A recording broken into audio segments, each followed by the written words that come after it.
Ray Reardon, the Welsh snooker legend, dominated the sport in the 1970s with his exceptional tactical prowess. Known as Dracula for his distinctive appearance, Reardon won a remarkable 6 world championship titles, cementing his status as one of the greatest players in the history of the game. Ray Reardon may not have been expected to become a snooker legend, but that's exactly what he did. Born on October 8, 1932 in the small Welsh mining town of Tredegar, Reardon left school at 14 to work in the coal mines like his father. He took up snooker as a hobby, playing at the local Miners' Institute. In March 1959, Reardon married Sue, a pottery painter, after a rockfall in which he was buried for 3 hours. When they came to rescue me, they started shoveling, and I thought if a shovel comes in, it's going to hit my fingers and cut my fingers off. He recalled, "I was very worried about that, so as soon as I felt some freedom, I wiggled my fingers just to let them know I'm still alive because they didn't know." With Sue's encouragement, he quit mining and became a police officer in 1960 when his family moved to Stoke-on-Trent in Staffordshire, England. In 1978, Reardon defeated Patsy Fagan 6-1 and Higgins 11-9 to win the Champion of Champions event, sponsored by the Daily Mirror at the Wembley Conference Centre. He also won the 1979 Forward Chemicals Tournament. Reardon regained his pot black title in 1979 by beating Mountjoy 2-1 in the final. This was his first win since the inaugural event in 1969, although he was runner-up in 1970, 1972, and 1980. At the 1979 World Championship, he lost to Dennis Taylor in the quarterfinals and was eliminated by David Taylor at the same stage in 1980. In 1981, he beat Spencer 13-11 and Werbenyuk 13-10 before losing to Mountjoy in the semifinals. Mountjoy set a championship record break of 145 and won 16-10. In 1979, Reardon, Mountjoy, and reigning world champion Terry Griffiths won the first World Challenge Cup for Wales, defeating England in the final 14-3. The same Welsh team retained the title in 1980. Reardon demonstrated his skills in 1974, overcoming Graham Miles in the final. Reardon's tactical acumen proved decisive as he consistently outmaneuvered his opponent to gain the upper hand. When chances presented themselves, Reardon's potting was as reliable as ever, allowing him to build match-winning breaks at crucial time. The following year, 1975, saw Reardon face Charlton once more in the final. This time, the match was even closer, with both players trading frames in a tense, attritional battle. The turning point came in the 61st and final frame, when Reardon produced a stunning clearance to clinch the title 31-30. It was a remarkable display of nerve and skill under the most intense pressure. Reardon's 4th consecutive World Championship victory came in 1976, as he defeated rising star Alex Higgins in the final. Higgins, known for his flamboyant style and quick-fire potting, posed a different kind of challenge to Reardon's previous opponents.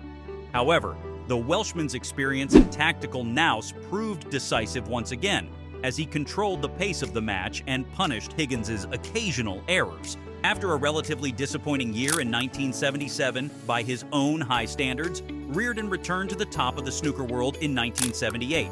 At the age of 45, he became the oldest world champion in history. His opponent in the final was South African Perry Mans, who had never previously gone beyond the semi-finals. Reardon's victory over Mans was a masterclass in match-play snooker. He dominated the early exchanges, building a commanding lead that put the pressure firmly on his opponent. Mans fought back bravely, but Reardon's superior safety game and precise potting proved too much in the end. The Welshman ran out a 25-18 winner to claim his 6th world title.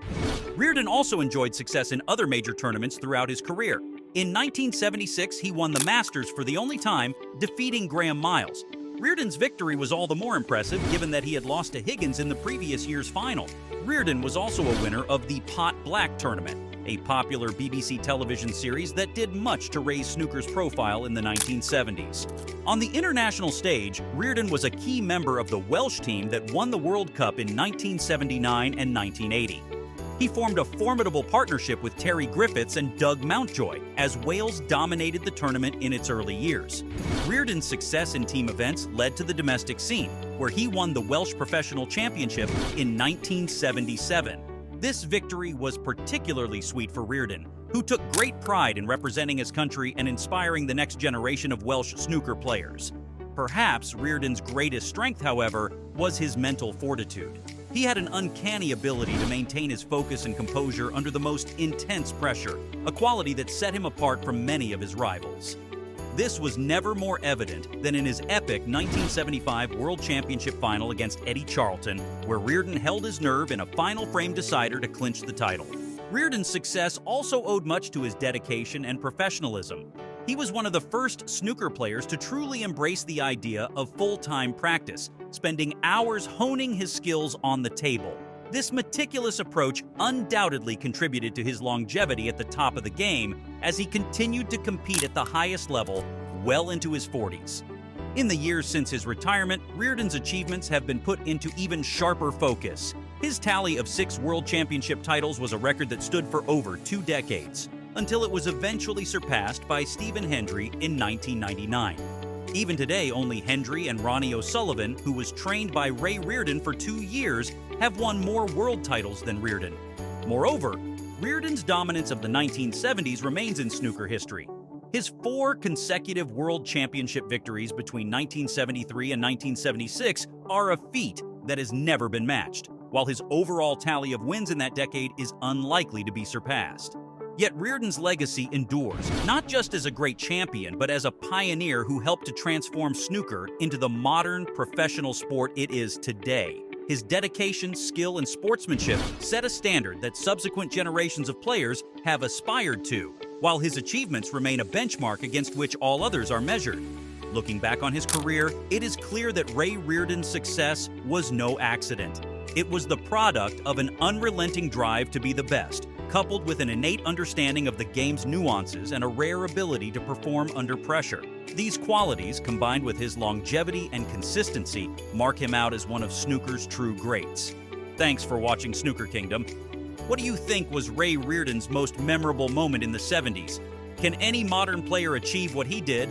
Let us know in the comments. If you enjoyed this video, please like, subscribe, and hit the bell icon for more snooker stories. See you next time.